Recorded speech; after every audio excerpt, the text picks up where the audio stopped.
Hey, District 2 sports fans, it's Gregory here, and I want to tell you about our new sponsorship here. If you're looking to make your business stand out, you've got to check out Chaos Cartel Company. They specialize in custom shirts, hats, tumblers, banners, and so much more. And the best part, there's no minimum order, and their pricing is amazing. I should know because we have a few shirts from them. Whether you're a small business or just looking to get some cool merch, Chaos Cartel Company is here to help. They love working with other businesses to bring your brand to life. If you want to get started, give them a call at 434 489 6123 or shoot them an email at chaoscartel1, and that's the number one, at gmail.com. Chaos Cartel Company, making your business look good, one custom piece at a time. You are now listening to the District 2 Sports Podcast, available on all your favorite music apps. Like and subscribe.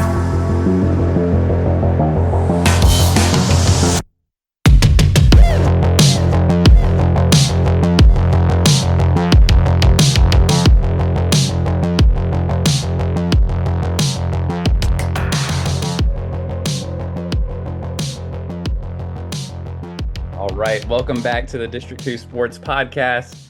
In preparation for football season, we're dipping our toes into the D1 ranks today as we are joined by a very special guest, a man with 13 years of head coaching experience at the college level, including from D3 all the way to D1, 5 conference championships with stops at Washington Lee, Davidson, and now with Rice University.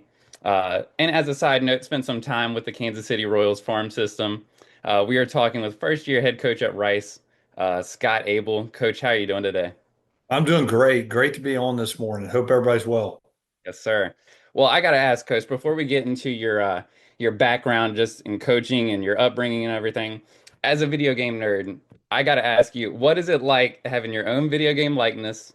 And is that offense as fun to call and watch in real life as it is to play in the game? But full transparency, I haven't seen the video game yet. I haven't had time to really dive into it. So you probably have a little better understanding than I do. It's I consider my generation really the first video game generation, right? I grew up in the generation of Atari and in television, the very first home systems, and so I find it very humbling, right? That here I am, I'm 55, and all of a sudden my name shows up in a video game, and the program that I'm leading, it doesn't get lost in the moment, to be honest. But I do think like the people around me probably find it cooler than I do. My wife and my family members, or my former players, I think they find it interesting. Yeah. Well, Coach, I want to take it back a little bit, back to that baseball. I know you played baseball there at Longwood University, and then you got drafted into the minor league system. So I have a question, a kind of a two-part question. Did you envision yourself, pursuing a long-term career in baseball, or did you always have coaching in the back of your mind? And then also, was there a particular moment when you were playing in the minor league system where, hey, I realized I wanted to do coaching instead of this? I knew I always wanted to coach, right? I knew probably when I was in middle school I was going to coach. I didn't know what I was going to coach. I grew up the son of a dairy farmer and a blue collar family. My mom spent 30 plus years working at UVA, working her way up the food chain. My dad was a dairy farmer, and they raised us to be athletes. And I say us, I have two brothers who both went into coaching as well in their own sports. And we spent a lot more time really around the ball fields, around the gym than we did on the farm. And that was by choice of my parents. They loved it. They loved watching us do the things we love to do and encouraging us. And so I knew early on I was going to coach, be involved with sports my whole life. Just didn't know to what extent. Yeah, just didn't know what extent. And then, football was always my first love. Loved it, passionate about it, but I was just a little better at baseball. I had an opportunity to play multiple sports in college at different levels. Baseball was just the one that had the full scholarship for me. And so that was important for myself and my family. And so Longwood and Coach Bolding offered me that opportunity. And so I pursued it, and I thought I could play pro baseball, right? I knew I could never play pro football. I wasn't built for that. And so, having a really nice college career and having great teammates, and we played in the Division II World Series. I don't know if you know that. That's really high on my board when I think about my life in athletics.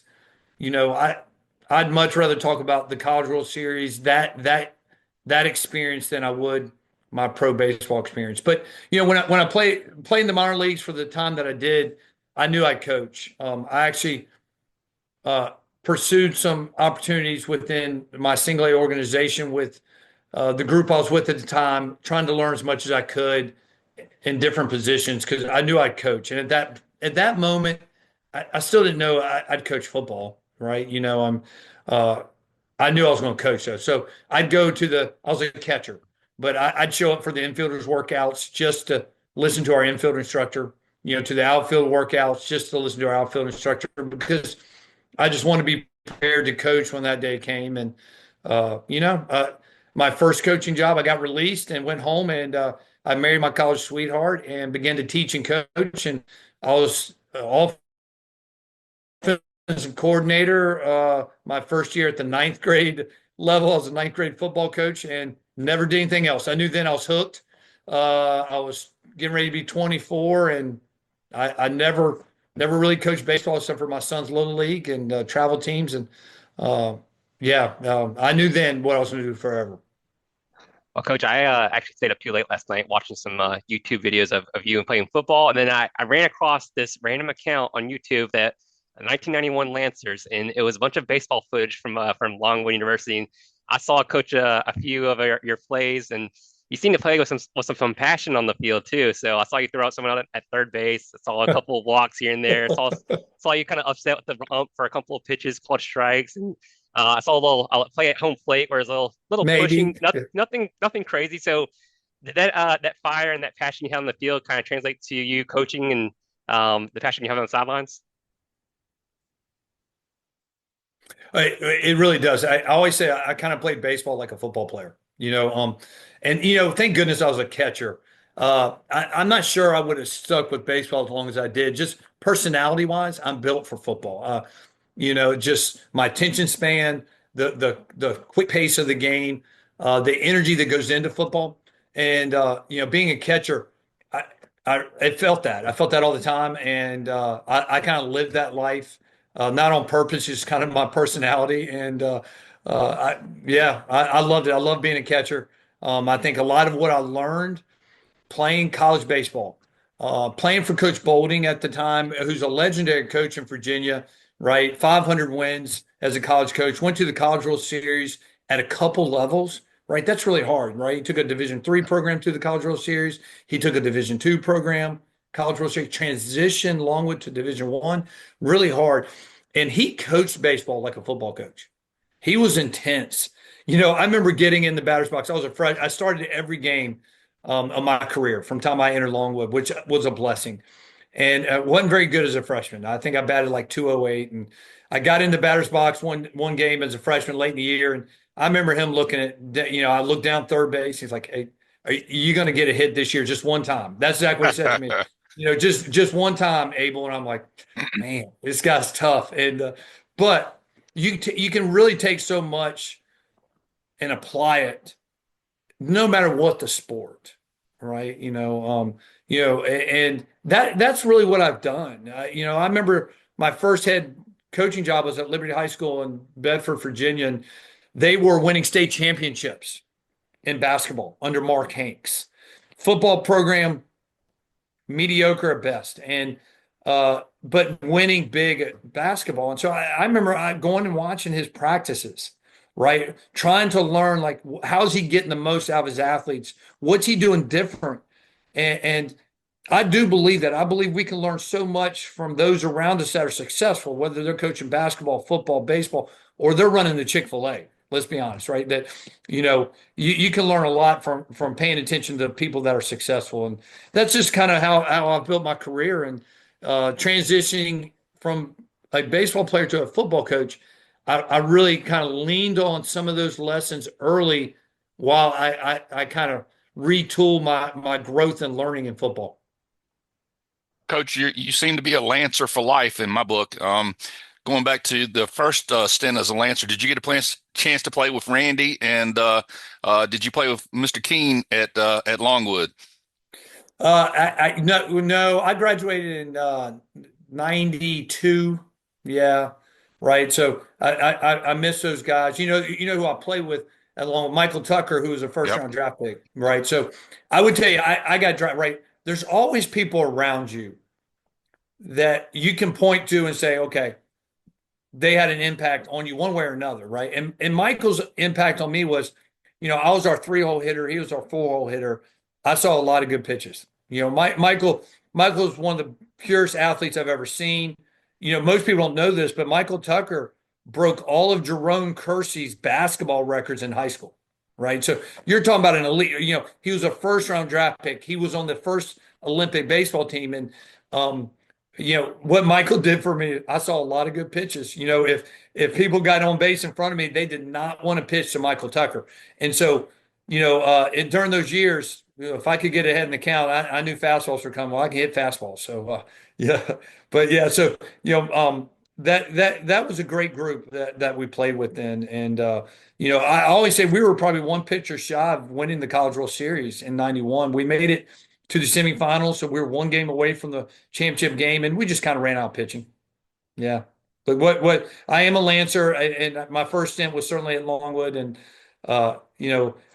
quick story, I about transferred after my freshman year because I missed football.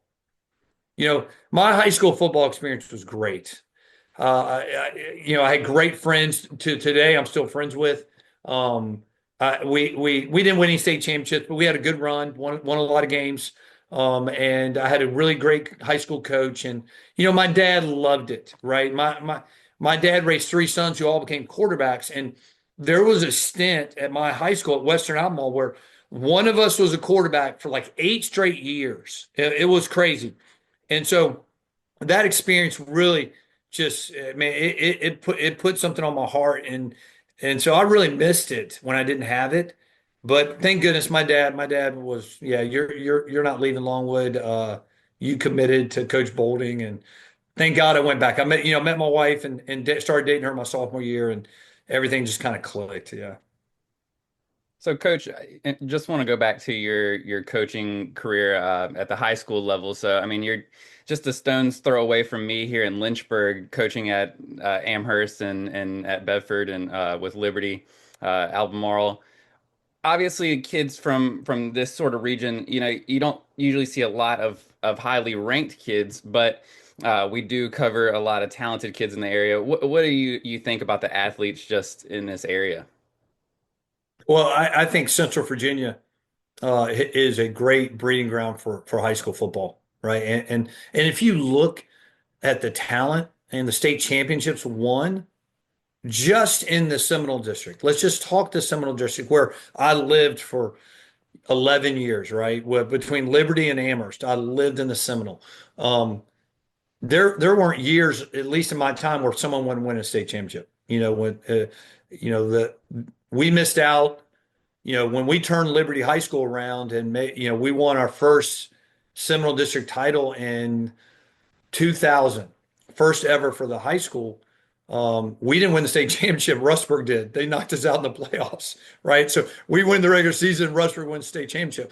The next year, I can't remember who won it. Maybe Heritage won it at the 4A level because we were 3A, right? And it was just a cycle, right? Rustburg had a great run winning state championships. Jefferson Forest under Bob Christmas had a great run. Then Rustburg had another good run, right? With Mike Sharness winning state championships. And we had a great run at Amherst, right? Heritage and Brad Bradley had a great run. It's just really good football. It's really good talent, and it's when you think about moments in life that impacted, like when I took a job at Alta Vista High School, which no one really talks about, right? But what a great job Mike Sharns did there, right? Winning state championships. And I did that because my brother was the head baseball coach at William Campbell at the time. And I was at Western Albemarle, and Alta Vista was hiring an offensive coordinator. And I got a call of the blue, and I know he had poked at people, say, hey, you should look. And my other brother at the time was the head baseball coach at Alta Vista. So, you know, that kind of led me to look at that. And so I applied, got the job. And I was only there a year. Then I got the head job at Liberty. But what a difference. Central Virginia, in my mind, ends at Amherst County when you talk about high school football. And that's no disrespect as you get further north. But I played high school football further north. But the investment, the resources that when you talk about the greater Lynchburg area, Roanoke area, Southwest Virginia, they put into their high school athletics, it's just different. And because I really I found my niche. I had some learning curves. I earned some scabs, right? I had some war wounds, but growing up coaching high school football in that area made me who I am today. It really did, right? I leaned so much on the life lessons that I learned at Liberty and Amherst, coaching against great coaches that I coached against and coaching with, that I know today have made me who I am. And so, yeah, man, what a great time that was for my family and I still keep in touch with players that I coached at Liberty and at Amherst, like keep in touch with them closely. And no, so what a great time. And we probably consider that home. If you would ask me where home is, my family, my two kids, my wife, we'd probably say the greater Lynchburg area, Central Virginia's home. Coach, I know it seems like a lifespan here that I'm gonna ask this question to deal with, but based on what you just said, what do you feel is the difference between the high school, the D3 oh my goodness, Washington Lee, Davidson, and now at Rice? What do you see the differences in? Speaking of athletes, speaking of coaching, speaking of whatever, you name it. So what are the major differences on those levels? Well, I would say let's take football out of the mix. Football's football. Okay. And if one thing if we've proven one thing, we've proven that, hey, you can take a scheme, you can adapt it, and you can grow it wherever you go, but your core beliefs and how to win football games can apply at every level, right? Which they have for myself and the people who've been on this journey with me. So I think when you think about the differences, I think it's going to be different for not necessarily levels, but every place, right? When you think about Liberty and Amherst, the size of the school, the expectations, right? The Liberty expectations were, can we get to a playoff game, right? I mean, can we sustain a winning football program? Amherst was, can we win state championships? And so for me, I think it's more the difference in when you go from group to group, the expectations that come with it. But for myself, I've kind of seen it all the same, right? To me, it all starts with people, right? I think, our greatest resource, at least my industry, and I would imagine the most, are the people and who you surround yourself with. And so I think as my world's grown, the thing that's grown the most are the amount of people around me, right? At Liberty, I had a smaller high school staff than I did at Amherst. Amherst had a bigger high school staff. I had more kids in the program, more people to organize. Get to Division III, I have a really small staff. I had 6 total staff members, right? 3 offense, 3 defense, but I wasn't coaching on both sides, right? High school, I was coaching both sides. I didn't find that a great deal different. I just had more time to do football. I wasn't teaching, right? So going from being I remember speaking at a clinic, and this will help to answer the question differences. I was won our first state championship at Amherst, and I got invited to speak at a Nike clinic, a Glazier, I'm not sure which, but there were coaches from all over the East Coast, and I left there learning that, hey, well, the high school coaches in Georgia don't teach, right? And it began to get my brain. I remember coming home and telling my wife, hey, we're I think we're pretty good at this. I don't know if we can stay in Virginia forever if I'm going to continue at the high school level. And I think that began to get my brain thinking about what's next, Gotcha. Yeah, and I think that for me, the biggest difference from the high school level to the college level was the time and the focus that I could put on football. Well, let me And let me and not yeah, go ahead. no, I was just going to say, let me go a step further. So, using those four levels, I guess what I've just mentioned. So, when you take a job at or you're in high school and you take a job at Washington Lee, did the academic staff, the president, whoever that's hiring you, they say, "Hey, I love what you did here at Liberty. I love what you did at Amherst. I love what you did here." Is that, and we want you to apply that same philosophy here. Then you get to Davidson, and then do they expect you to run the same thing from Washington Lee to Davidson? When you get to Rice, does Rice want you to run the same thing from Davidson to Rice? I mean, is that something you follow through? Kind of like you used to draw the plays up in the dirt on the sidelines, and then you moved up to chalkboards, and now to computers. I mean, you see what I'm saying? I do. I think it's a great question.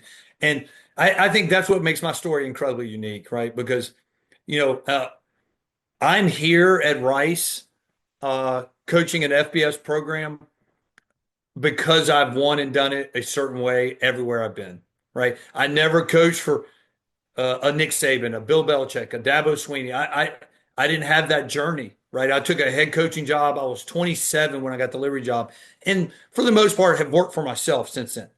And so, uh, I'm that's one of the things I'm most proud of is that um, I've gotten people's attention because of the way we've run programs, the way we've won football games, and it's a unique thing. And so it's it's forced people to look outside the box. So at Amherst, right, when you turn Liberty around, and we were in the state semis my last year at Liberty. Well, that had never happened, right? I mean, Liberty High School never gone to a postseason until we took them there in 2000. And so Amherst like, well, and we were doing it the right way, right? Our kids were behaving, and that got Amherst's attention, and their AD called me, and so and that really, I don't think that was as much about what I was doing offensively or defensively. I think that move was more about, hey, he's winning. We expect to win. He's running a good program. We expect a good program to be run. He's a great candidate, right? And then, the jump from high school to college was really more offensively, right? So, Washington Lee is a very high academic Division III school, and when I was hired there, uh, they needed, they were mediocre at best, right? They were 4-6, 5-5, 4-6, and uh, they needed an offense that was unique and gave them an opportunity. They couldn't match up on the field with the talent pool at Bridgewater, Randolph Macon, and they felt my offense gave them that identity.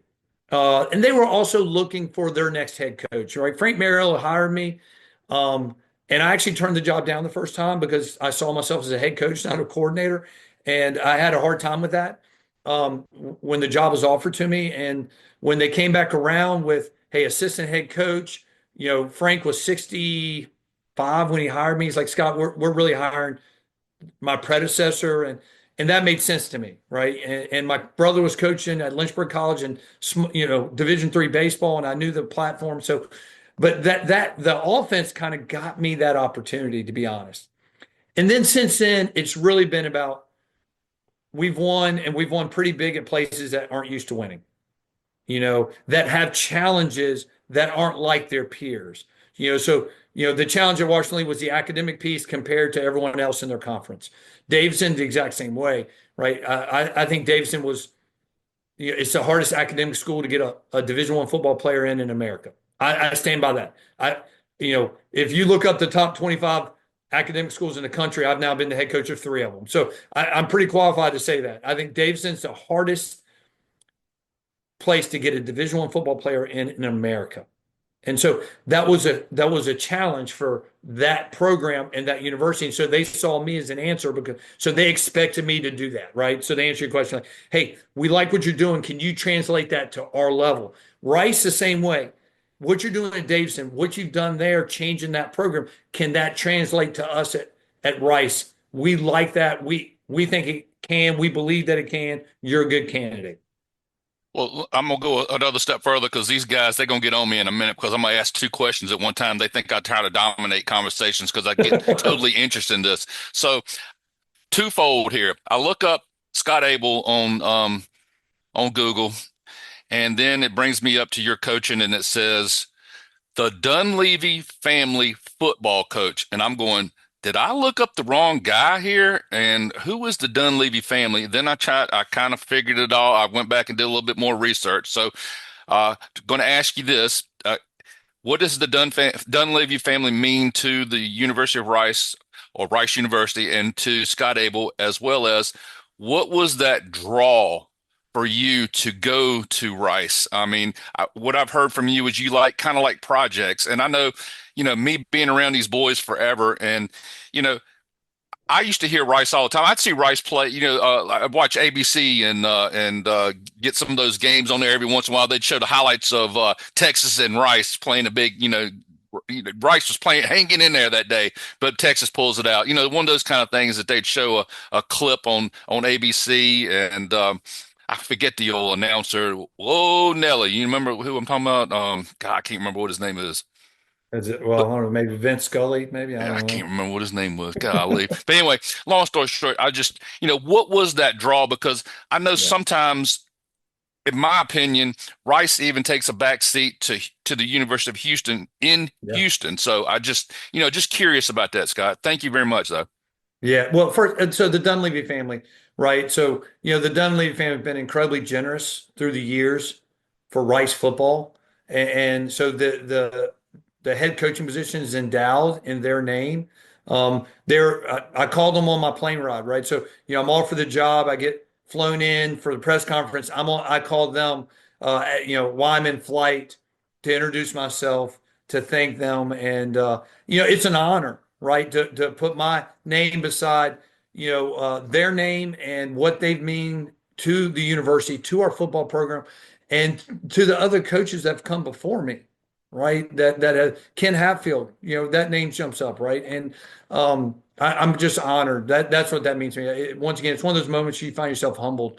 For me, what was a draw, right? I've always been clear to say I haven't been one that I've ever really looked like, hey, where am I working next? When you change a program and you fix something and you get it to where you hoped you would get something, right? Hey, I think we can take this to this level.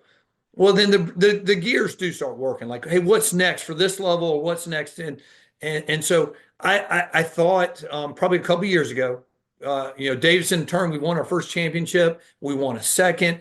Um, yeah, the energy is probably all time high at Davidson football, and so my brain begins to turn just because how I'm built, right? That what's next, and at that point it was like, what's next for Davidson football? How do we grow now? What's our next step? And that was really we're going to build a new stadium, and so when you have that mentality, when you're chasing um, that what's next in your journey, then things kind of find you, right? So I'm always quick to say, like, I didn't put an application in for Davidson until they called me out of the blue. We'd like for you to apply. I applied. Rice, the job was open a week, and I get a call from their search firm, because that's how it works at this level. Their search firm, like, hey, you've been identified as a candidate. Would it interest you? And like you, I grew up watching college football in its purest form, right? The old Southwest Conference. I remember watching Rice playing football on bowl games. I remember, when they were a little different program, and there's history there. Also knew that why I got a call. I got a call because I had changed Washington Lee's program. I had changed Rice's program, who have really similar DNAs, right? And so that kind of, then you find out if you actually have that itch. To be honest, you don't really know until you're asked that question. And so I got really excited. Like that first question, like, yeah, I'm interested. Why wouldn't I be? Right. And then, then people in your life kind of get nervous. Like you go home and you talk to your best friend, your wife, and she's like, oh, what does this mean? And then it becomes a little stressful. And this is not the first time I've gone through this, right? I've turned down jobs. I won't get any specific, but I bet over the last 4 years, I've turned down 4 or 5 jobs because I didn't think they were right fits for me. They didn't, I got that call And even though I may have had a phone conversation or a second one, it didn't pull me away from what I believe was a better situation for Scott Abell, right? My wife and I think you'll find this interesting. So years ago at Liberty High School, when we turned that program, I'm in my wife is, I mean, she is the reason I'm successful, right? She's humbled me when I need to be humbled, told me I'm not as good when I needed to be brought down to earth, but she's also lifted me up when we had bad days or bad games or bad years. And so when we figured out, hey, I mean, we got a future in this business, we kind of made a pact that we wouldn't move our family to a place we didn't want to live. That was first. Like we don't want to raise our kids there. We don't want to live there. And we wouldn't take a job that we couldn't see ourselves at for a long time. Because we didn't want to just take a job. And I say we because we're taking it together. We didn't want to just take a job and be immediately looking for my next job, right? Because you see that everywhere, correct? And so jobs I've turned down in my life are jobs where I knew I'd be immediately looking for the next job. I'm not going to be happy there. That does, I see why they may be interested in me, but I'm not interested in them. And so Rice just checked every box, right? It fit me, my DNA, and I have a roadmap to what this should look like. Uh, I thought living in Texas, coaching football in Texas is a dream for every football coach, right? So we could see ourselves doing that in that world. And we're empty nesters. It's just the timing was great, to be honest. Well, I sad to say, I was able to take my first trip down to around Cornelius and Matthews earlier this year, and I had to go down and I had to work a bass fishing tournament actually. So um, I said, well, Not surprised.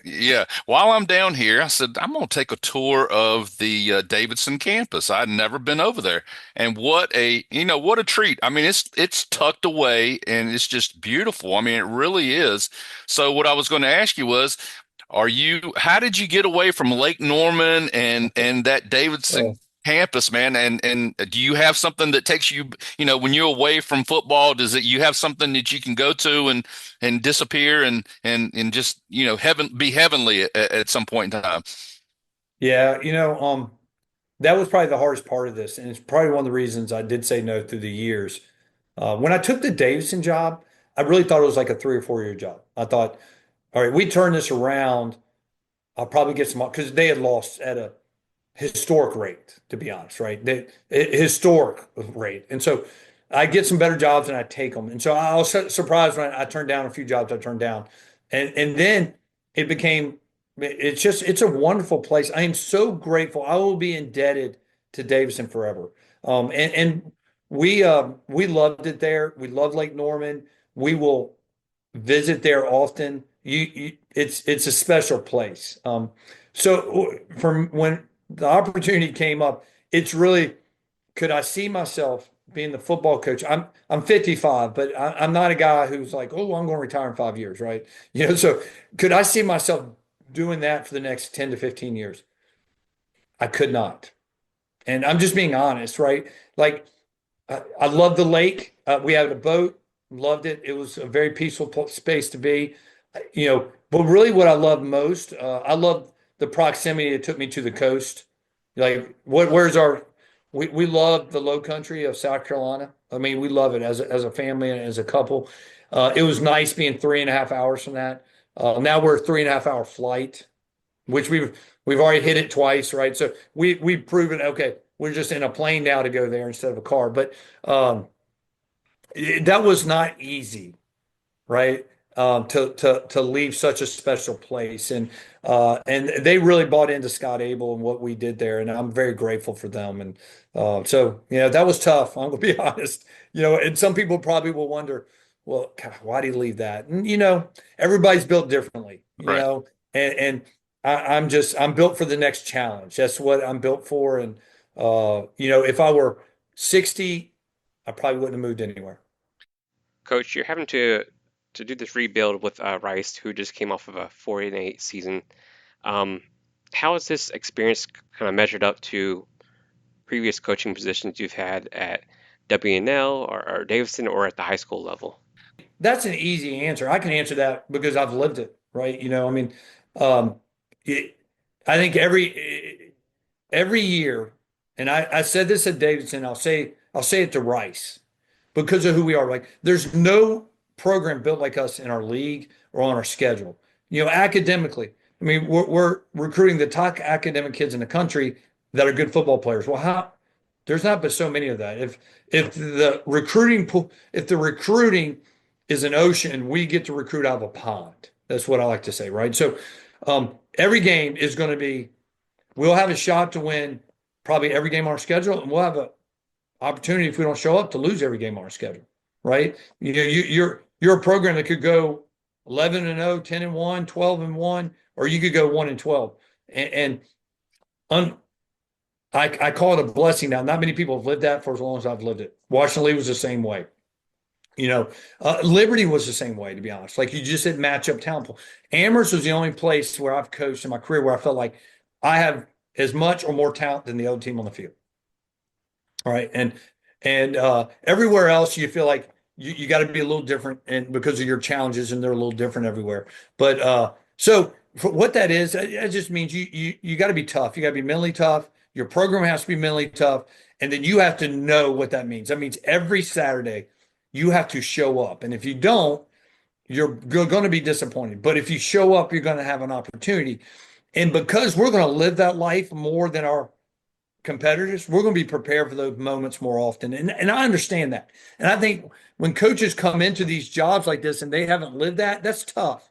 Because my first couple of years living that, that's tough, right? Because we put, for 12, 13 weeks of the year, you're putting everything on the line, right? And you're being judged, you're being measured on the scoreboard by your alumni group, by your administration, and that's just hard. And so, yeah, I'm ready for that. That's who we've been, right? This year we were, it's how it's at WNL. I had one year we lost a lot of talent. We went 2-8, and the next year we went undefeated, and it literally brought to real life what I just talked about. If you get banged up, you have injuries, man, your depth's not never great. But if you can stay healthy and you're mentally tough, you could do something special, and that's what we're hoping to do. All right, Coach. Here's the doom. Okay, so I went through last year's statistics, and now I know they're not yours, but so let's just talk about them just a little bit and just go down the line. I noticed that the rushing yards were only, I think it was 74 a game compared to the opponent's 109. But passing was 125 I'm sorry, first downs. 125 to 86. Rushing yards per game were at 113.9 to the opponent's 160.8. Passing yards per game, 239 to 173. I noticed one of the big statistic that really stands out to me, or two big ones. First was 33 sacks for a loss of 231 yards.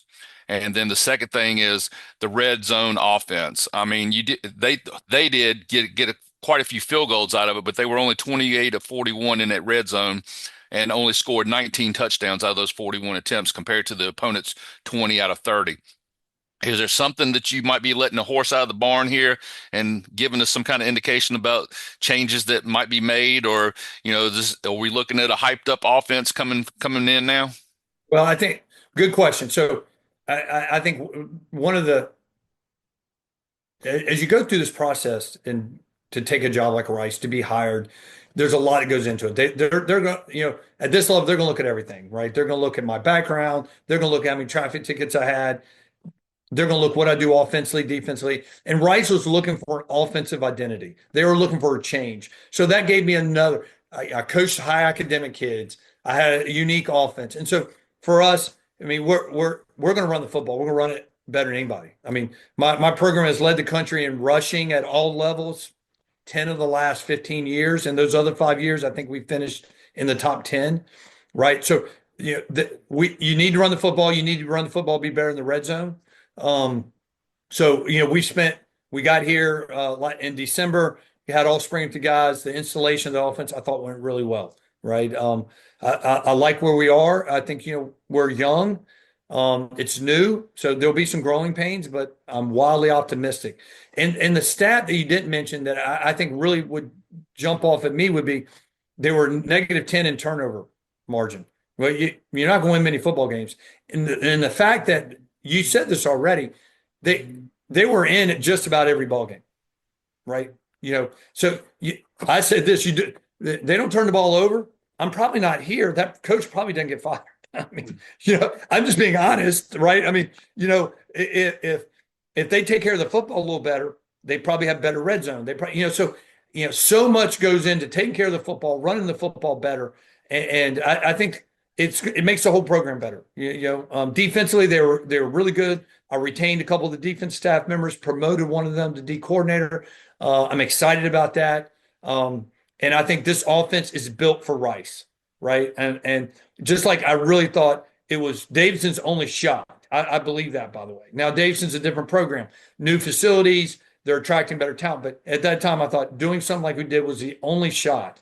Um, and so I believe it's a great fit. We'll see how quick we can get it going. I'm pretty optimistic. I'll say that. Coach, talking about the transition from Davidson and getting hired there at Rice, I think you get hired towards the end of the high school recruiting calendar. Yeah. You get there with I think the portal opens up in the spring. So, what was your battle plan to kind of attack getting this offense ready for your type of scheme and getting the players in there? I'm sure you have to deal with players leaving and whatnot, transferring to other schools as well. So, how difficult of a transition process was that when you got there? Well, it was a pretty big learning curve, right? Just because every time you move up, all that just gets magnified, right? The people part of it, once again, and the transfer portal gets magnified. And so I knew, I mean, this is not my first rodeo, and I've spent enough time with a lot of coaches at FBS. I understood the landscape. So really, the first recruiting was recruiting the roster, right? Maintaining the roster that's there, right? And we did a great job of that. That December portal, we of all the coaching changes that happened, there were a lot, we had the least amount of portal changes of any transition program, which I'm really proud of. And so that helped. And then you begin to look at the pieces and parts, how to move those around to fit your system. And then you look at, all right, how can we get this high school kid in early so he can grow quicker to help us, like a couple of the running backs, right? Because we need to run the football better. They did graduate a couple running backs that were pretty impactful last year, though it wasn't an emphasis for them. So that was really the challenge, retaining that roster and then building around, adding a few portal kids, trying to get the high school kids in early to get them really coached up through spring football. And that went really well for us, to be honest, in all phases. And so now our whole roster has been on campus all summer. We had a few more transfer guys that entered in the summer. The rest of your high school guys get here in the summer. And I'll say this, I've never had a group work as hard as it, never. And I hope that doesn't upset some of my former players, right? I'm talking holistically, guys. So if you're listening at, if the Chris McKelvey, who played for me at Liberty, I think he's probably going to listen to this podcast. I would bet I love it. I coached all three of them. I coached the McKelvey brothers. There's three of them. Two, twins, John and Chris, and then Adam, who has passed away, unfortunately, but they were all on my offensive line together at one point. Right. And so they have been lifelong Coach Abell friends of mine now. So I'm sure the McKelvey brothers are listening. No, they worked really hard. But I'm talking holistically, 105 guys. This group has gotten after it like no group I've ever seen. And so that helps you answer a lot of questions. Football, I say this a lot. Football is easy. You talk about schematics. We all have philosophies. And I think you can be great in a lot of schemes as long as you're committed to it. And you have a plan for it, and it's a philosophy that makes sense, And I think mine does. Doesn't make me a genius at any means, but it just means I'm committed to it.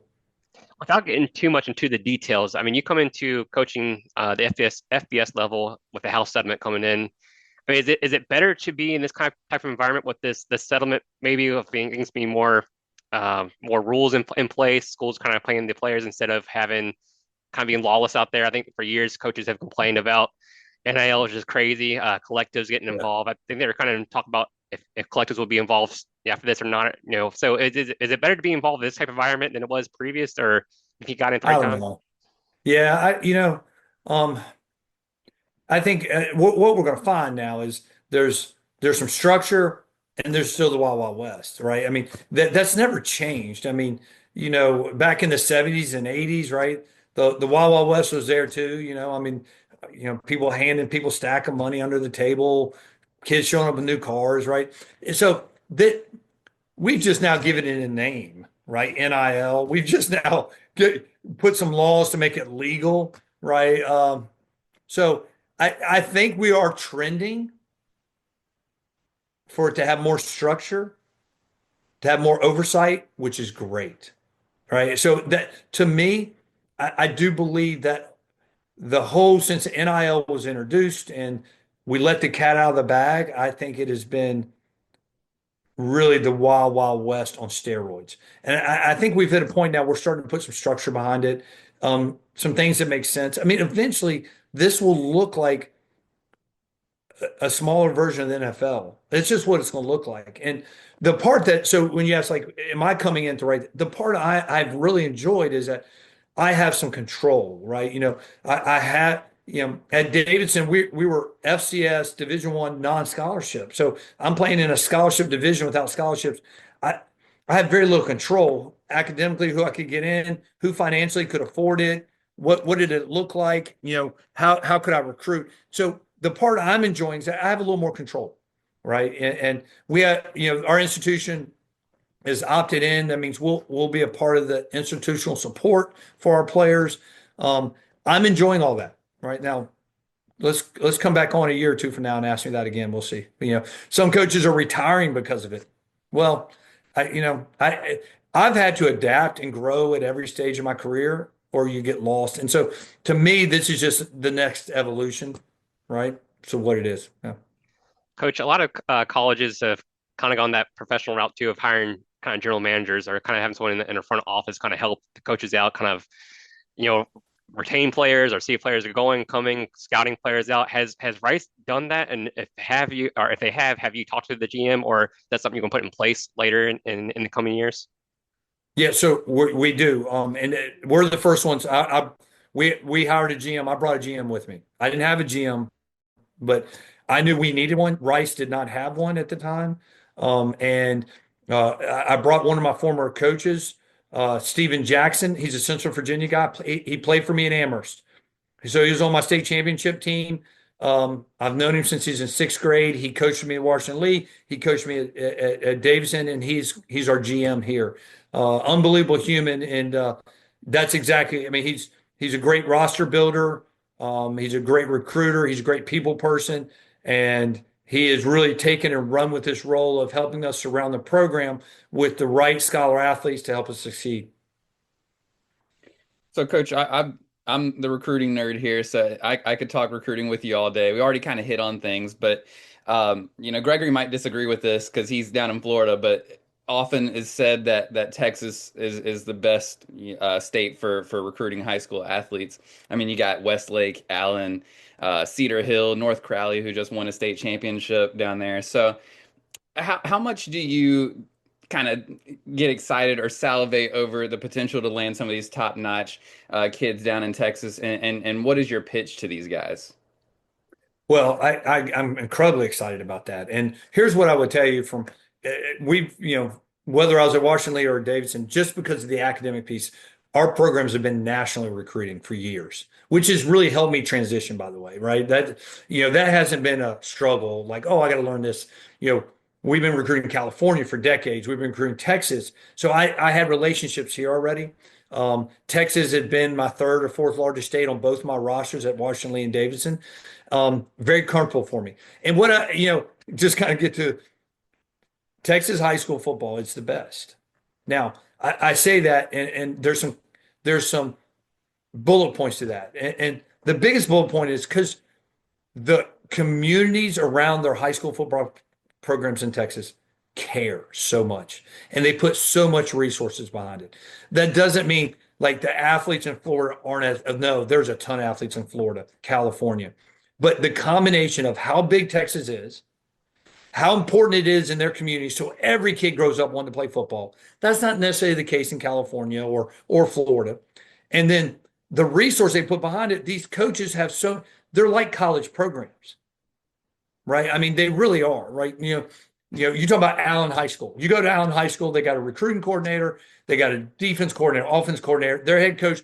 They're probably going to have GMs here soon. To be honest, I mean, they really are. And so that is what makes Texas different. That is what separates it from the other great states when you think about Georgia. Georgia's a close second. That's, if you really want to know, Georgia is trying to model itself after Texas when they build stadiums and they surround their coaches with resources. Florida and California, talent pool matches up, right? It really does. Where they fall behind is the support system built around their programs, which those coaches have no control over, or athletes. It's just what it is. Yeah. So I'm incredibly excited. You can look at our roster. We signed 22 high school kids this year in my first class, 16 of them from Texas, right? I grabbed a transfer quarterback who's from Houston, brought him back to Houston, so that's another exciting part is, in this transfer world, a lot of time transfers just, some happen, right? Some didn't go right.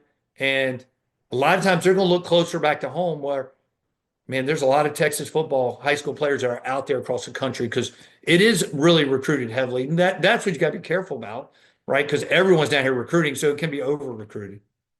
So, Coach, your offense is kind of the talk of the town right now. This so-called spread option offense. So, just if you could just kind of explain your offense in a nutshell, and then what you're kind of looking for in terms of high school recruits at or transfers to at the skill positions like quarterback, running back, wide receiver. Yeah. Well, so really the official tag for our offense, and this is where the game thing is, gun choice, right? We kind of leave that option world out of it. I've always had option in my schemes, right? I was old Nebraska at one point. Then I spent a little time looking a little bit like an Army, Navy, Air Force. And then I grew to the gun, which looked a little more like Oregon, Nevada at the time. And so, we run more option oriented, RPO, true option, however you want to, read zone. We run bits and pieces of it all, which makes us unique. Which means I need a smart quarterback. I need a guy who can make decisions.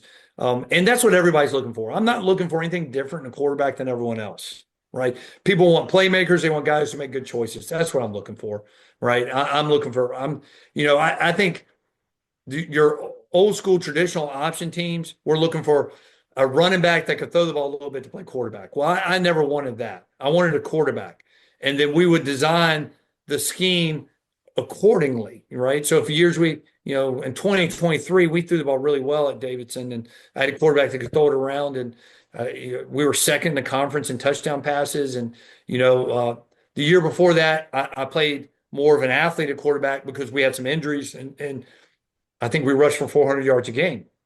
So it's adaptable, which is great. I call it a quarterback-friendly system, right? Because there's enough schematics in there where we can look like a true triple team, or I can look like a true read zone team, or I can look like an RPO team.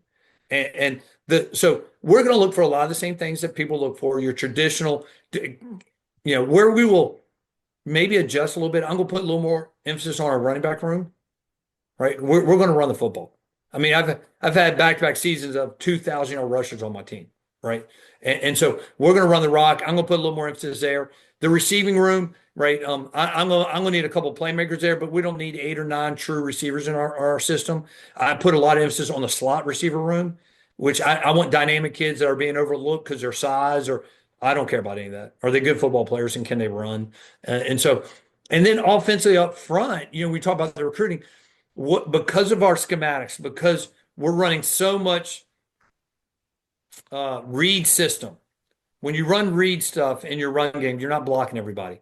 That means you don't quite have to be as big and manhandle people up front if you want to run the football, right? You can get away with it in some air raid stuff. I don't want to do that. So, by leaving people on block in your run scheme, you're able to double team people better. You're able to get better, maybe smaller offensive linemen that can move better, get them to second level. And that now becomes a niche for us, right? What may be a 5-star offensive lineman for me may be a 2-star for everybody else. Like, Coach, he's 6'4", 300. He's not 6'6", 350. Well, that 6'4", 300 can move, and I put a lot of stock in that. So I think that's going to really help us in this new world of, how do you value players when you start to pay players? How we're finding value where other people don't, right? And so that's going to help us win some recruiting battles, and I'm excited about that. And then it also enables you to, because of who you are offensively, defensively. I mean, we're going to be like everyone else, and my system will look like a read zone system at times. It'll look like an RPO system, and that's going to help our defense in practices where a traditional option team, you struggle with that kind of schematics when you begin to manage your program. Coach, I kind of look back at the roster makeup a little while ago as well. Looks like you cover quite a few states and into the Southeast. There was two that I saw, and maybe I skipped, and maybe I misread something, but there was two states I missed, I think, on the roster, and it looked like North Carolina and Virginia. So I was going to bring a proposal to the table to you. I think today, since what is it, the 18th, it gives us roughly 2 months that I believe September 18th, Rice travels to Charlotte. And I believe we might be able to deliver maybe a recruit or two to you at the game on Saturday the 18th. I just wanted to, propose District 2 Sports Podcast Day at the Rice Charlotte game. So, maybe we can bring us somebody here. I don't know. And listen, that would be exciting, and they will have a great fan base, right? I mean, my years in Charlotte is close enough to Virginia for people, but we'll have tailgates, we'll have people.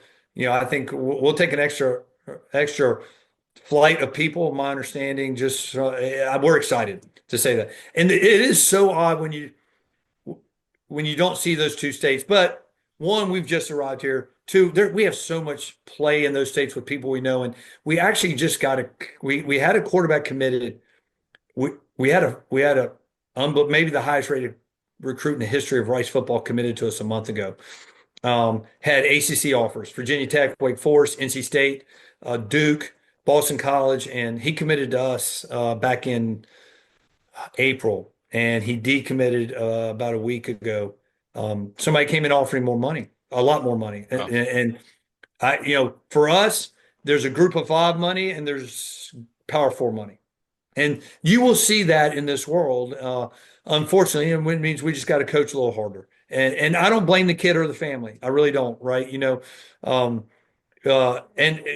When the money was somewhat equal and they were all offering more money than we got him, even though they were offering more money. But when they doubled down and doubled the money they were offering, what do you do? And so we're in those states now, guys. I'm telling you, it's just a matter of time. It's just a matter of time for the Old Dominion has a guy on the roster here at Rice. There's no doubt in my mind. Well, I'm gonna brag on these two boys of mine because they actually put out a bulletin or a recruiting board of players around the state of Virginia, and I think they've included some North Carolina kids. So, they have been able to get some of these kids on some ODAC rosters. So maybe we can get that same list to you for the upcoming year and get you some boys out there as well. Oh, that'd be exciting. Listen, we'll find guys wherever we can find them. We'll take every ounce of energy and help that we can get to build our roster. And I know Devin's got a question, but I got to put this in. I did my research. Whoa, Nelly is Keith Jackson on the ABC. Keith Jackson, there you go. Exactly. That's ABC right. Game of the Week with Greasy. So I had to come back to it. And Coach, I'll just say this: it's not a question, just a side note. I'm a guy who's ready to run through a brick wall for you. I'm 28 years old, still got 4 years of eligibility left, so I'll go ahead and try out next year. You can Let's go. So where do you listen? You've seen my offense now, right? Have you played the video game? I have not. Absolutely. I'm very interested to see what they got right. I mean, because no one asked me. I mean, I'm just signing my rights away. So, yeah. So, where do you see yourself fitting in my offense, Devin? Yeah, I'm a guy who can fit in the slot. I can cut block a couple guys. I'm a willing blocker, sneaky athletic. So, and definitely a high IQ player out there. So. Oh, listen, yeah, you sound like one of my players. I've made a living with sneaky, athletic, high IQ. Come on, you sound like one of mine already. He's not only sneaky, he's dirty. What are you talking about, Coach? He's dirty. He'll cut somebody in a heartbeat. Listen, are we getting the job done? That's all. That's it. That's the question. Well, listen, I'll ask this last question. Kind of just we hadn't talked about any player or whatever, but I just wanted to ask you about Bennett and Morris and what they mean to the program, and I noticed, I paid attention to some statistics, and I know Rice is one of those universities that concentrates on academics. And these two kids are academic All-Americans, basically. I know they've got honor roll this, honor roll that, whatever. And I just wanted to see what they mean to you. And I know you're actually on your way to Charlotte next weekend, I believe. Is that We are correct? with both of them, right? So, they were both elected captains by their teammates.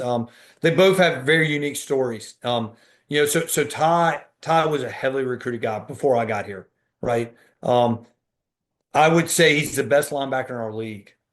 And maybe the best linebacker in the state of Texas right now. I mean that.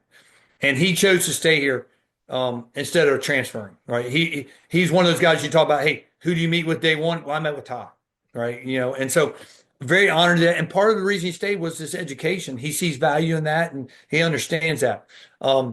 He checks every box. He's your hardest worker. He's a high character guy, high academic guy, and he's a great football player. Micah, Micah's journey is the exact opposite, right? Micah was a walk on. Mike was a Mike was a guy I got committed to me at Davidson, to be honest. 100% transparency. I don't know if he'd want me to share that, but Mike was a late in the recruiting process, kind of blew up late, got a PWO late to Rice and some bigger schools. I lost him from Davidson, and then we're reunited 4 years later. And now he's a starting tight end. He's just done unbelievable things. His journey's been different because of that, but shares the exact same DNA when you talk about work ethic, high IQ guy. I mean, you could not ask for two better leaders in your program. And when you think about who you want leading your team, you want your hardest workers leading your team. You want your highest character guys leading your team and really good football players. And that's really what those two are. And they're both in roles that aren't flashy, right? They're not going to tote the rock a lot. They're not going to lead us in interceptions most likely, but they're just great people, great humans, and great football players. Well, look, don't get caught up in the camaraderie with ESPN after you go 3-0 the first 3 weeks, and you come into Charlotte. Remember, District 2 will have a game day podcast, and we'll have you on. I guess we'll have to go to Lowe's or somebody and get somebody to get us some hard hats or something. But no, I mean, I think you're on the road and on the path to the right direction, in the right direction. And I see nothing but bright skies, rainbows coming your way, and I think you're doing it the right way, Coach. Thank you. Oh, well, listen, man, I so appreciate this. And listen, I'll tell you this, District 2, if the day ever comes for college game days on my campus, right, you guys need to show up and we'll run a podcast from our campus. You have my word. Like my Virginia family will always come before everything else. So God bless you. I so appreciate this today. This has made my day. I wish you all the best, and please don't hesitate to reach back out. Thanks, Coach. We appreciate your time. I know you're a busy guy and getting ready for the season. Coach Scott Abell of Rice University. Thank you, Coach. Thanks, guys. Appreciate it. Go Owls. Go Owls. Who else?